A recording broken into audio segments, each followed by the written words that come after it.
Well, we're back again with yet another Summon Showcase, and this time we'll be talking about the Stirring Shadows Showcase. This time it's going to be part 1, so obviously there's going to be another part after this. The Stirring Shadows, this part of the Stirring Shadows Showcase is going to be running from the 31st of October until the 12th of November UTC. Let's get straight to it. The first and only unit added with this showcase is the 5-star Shadow Lance, Lathna, the Chaos Child. Her skill 1 is Chaos Gift, which deals up to 7 hits to a target and nearby enemies. It starts at a minimum of 3 hits, but you can tap on the screen for additional hits, like Ramona.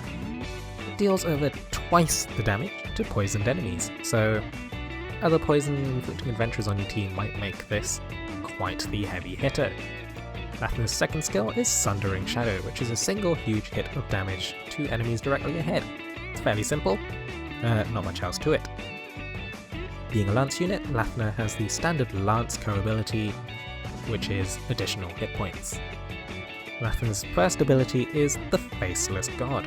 Lathna always transforms into a white Nyarlathotep, and regens 70% of her hit points over time upon transformation.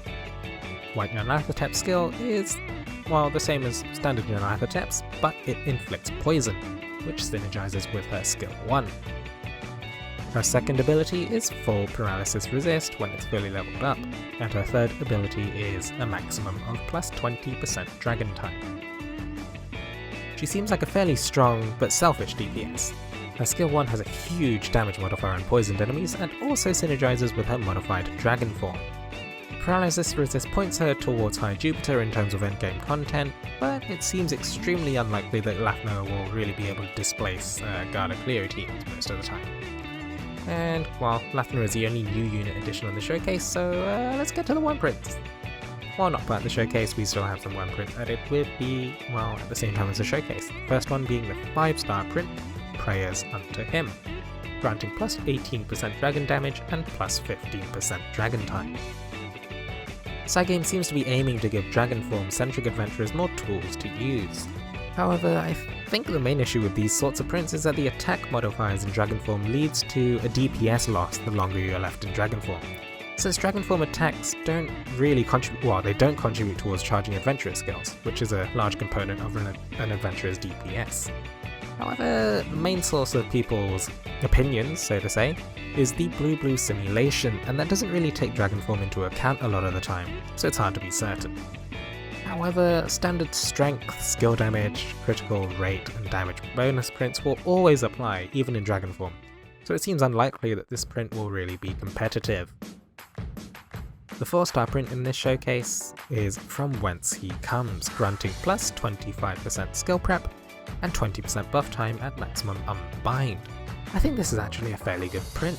I think this will replace Beach Battle for a lot of buff-centric adventurers that aren't water element. Off the top of my head, this is Noelle and Emma.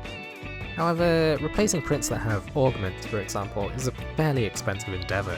So, if you already have this print and you're using it in, say, Expert High Dragon Trials, if you already have Beach Battle, that is, might be fairly tricky to justify the rupee cost.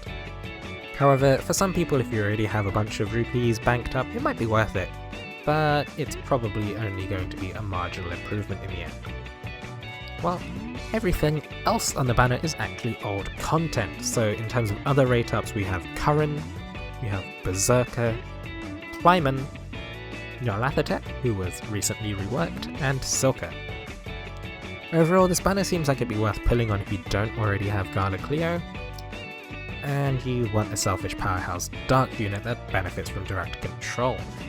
However, outside of preformed teams for endgame content, I'm not sure Lathna will really be a frequent pick for content like High Jupiter. In the end, I foresee people pulling for her for, many fluff reasons. After all, I'm sure many people can't resist getting another addition to the Halidom's Weenie Squad. Anyway, that's it from me. This is going to be a short video because, only one new unit. So, take it easy. I'll see you next time, and good luck in your upcoming polls.